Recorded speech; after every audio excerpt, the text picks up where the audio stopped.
everyone.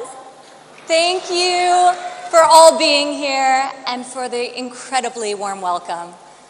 On behalf of the United States and the 150 other countries represented in this room, thank you for hosting the Global Entrepreneurship Summit here in Hyderabad, a city that is quickly emerging as the innovation hub of India. And thank you, Prime Minister Modi, for joining us here today, and for all that you are doing to build India as a thriving economy, a beacon of democracy, and a symbol of hope to the world. What you are achieving here is truly extraordinary. From your childhood selling tea to your election as India's Prime Minister, you've proven that transformational change is possible.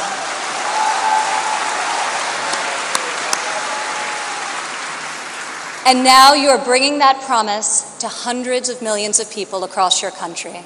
Thank you.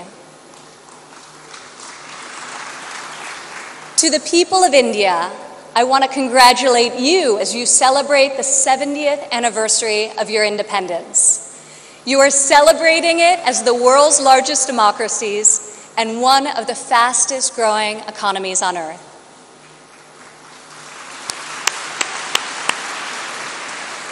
Through your own enterprise, entrepreneurship, and hard work, the people of India have lifted more than 130 million citizens out of poverty, a remarkable improvement and one I know will only continue to grow under the leadership of Prime Minister Modi. All of you are helping India's middle class reach its goal of nearly 500 million people by 2030. You have opened new universities across the country. Your doctors and scientists are discovering medical cures and life-saving technologies. Your engineers and your architects have built modern wonders that grace your skies. And Indian spacecraft have traveled to the moon and to Mars. The people of India inspire us all.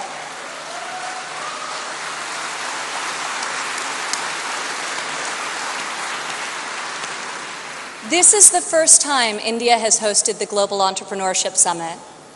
It is a symbol of the strength and friendship between our two people and the growing economic and security partnership between our two nations. As President Trump said earlier this year, India has a true friend in the White House.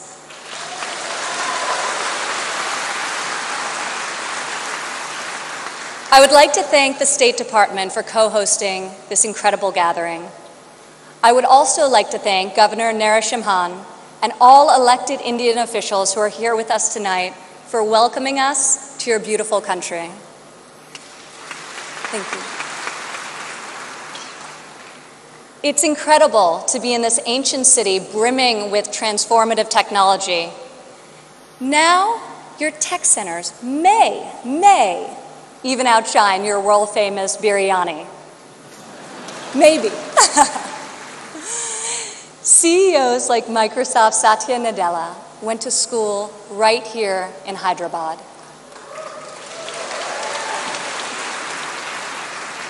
Just a few kilometers away, T-Hub's brand new facility is set to open next year and will become the largest incubator in Asia. In this city of pearls, the greatest treasure is you, the dreamers, the innovators, entrepreneurs, and leaders who never give up, never abandon your aspirations, and always strive for a better tomorrow. Today, we come together to celebrate what is happening here in India, what is happening in the United States and all over the world.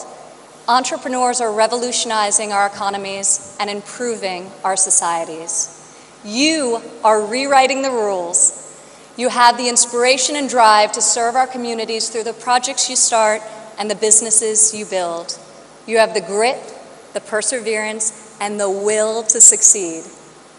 Each of you started with an idea. You've worked long days and nights to code the next robot, create the next app, find the next cure, and discover the next breakthrough to improve the lives of millions of people.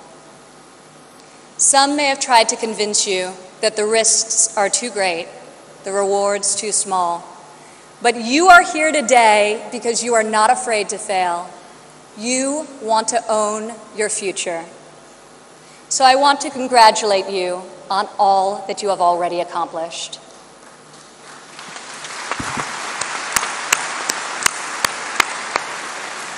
And I especially want to congratulate the women entrepreneurs here with us today.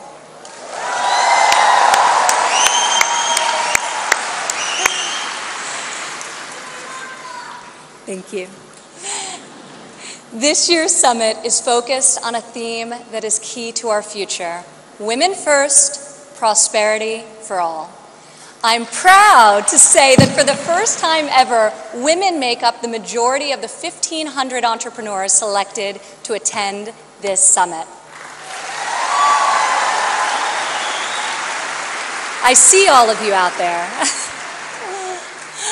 Only when women are empowered to thrive will our families, our economies, and our societies reach their fullest potential. As a former entrepreneur, employer, and executive in a male-dominated industry, I've seen firsthand that all too often, women must do more than their male counterparts to prove themselves at work, while also disproportionately caring for their families at home. After my father's election, I saw an opportunity to leave my businesses for the privilege of serving our country and empowering all Americans to succeed. Our administration is advancing policies that enable women to pursue their careers and care for their families, policies that improve workforce development and skills training, and policies that lift government barriers and fuel entrepreneurship so that Americans can turn their dreams into their incredible legacies. In the last decade, women have made remarkable strides in starting new businesses. Globally, between 2014 and 2016, entrepreneurship activity amongst women has increased by 10%. In the United States, within the last decade, the number of women-owned firms has grown by 45%. Even more promising, minority women have started nearly 8 in 10 new woman-owned businesses.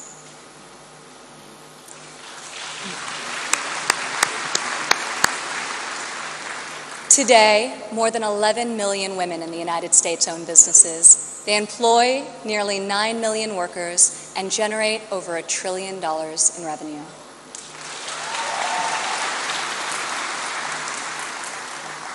Many women become entrepreneurs and job creators out of necessity. Some weren't given the flexibility they needed at work to care for their families. Others lacked professional sponsors or weren't given a fair shot at a promotion. Instead, women, like the many here today, are charting their own courses and achieving incredible feats. Fueling the growth of women-led businesses isn't simply good for society, it's good for our economy. One study estimates that closing the gender entrepreneurship gap worldwide could grow our global GDP by as much as 2%. The woman in this room can lead the way in closing that gap and ushering in a new era of greater prosperity.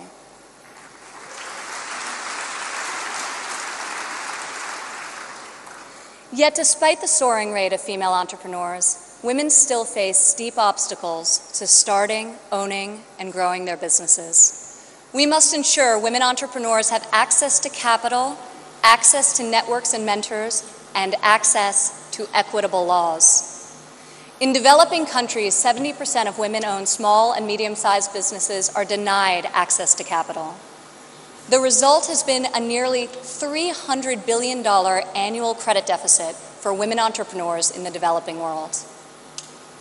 In the United States, a Harvard Business Review report found that investors ask men questions about their potential for gains, whereas they ask women questions about their potential for loss. This could in part explain why women entrepreneurs received less than 3% of venture capital funding in 2016. We are working hard to reverse this trend. The U.S. Small Business Administration, for example, increased lending to women by over $500 million this year alone.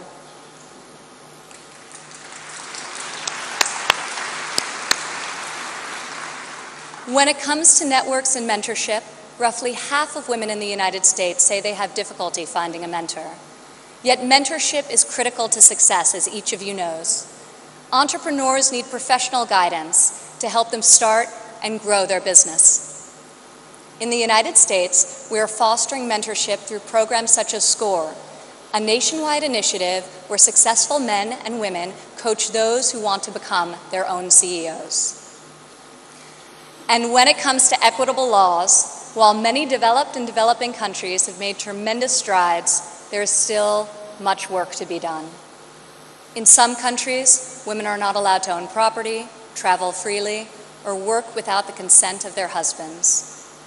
In even more countries, the cultural and family pressure is so great that women do not feel the freedom to work outside of the home.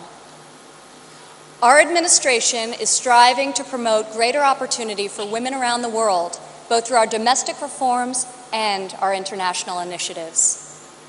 This summer at the G20 conference, the United States was a founding member of a bold new initiative with the World Bank, the Women Entrepreneur Finance Initiative, also known as WEFI.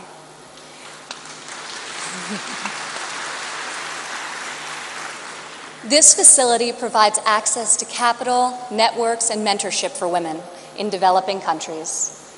WEFI is the first facility to support women entrepreneurs at this scale, and we anticipate it will be able to leverage in excess of $1 billion in public and private financing. This facility also seeks to address the legal and regulatory barriers that limit opportunities for women entrepreneurs. In the last decade, USAID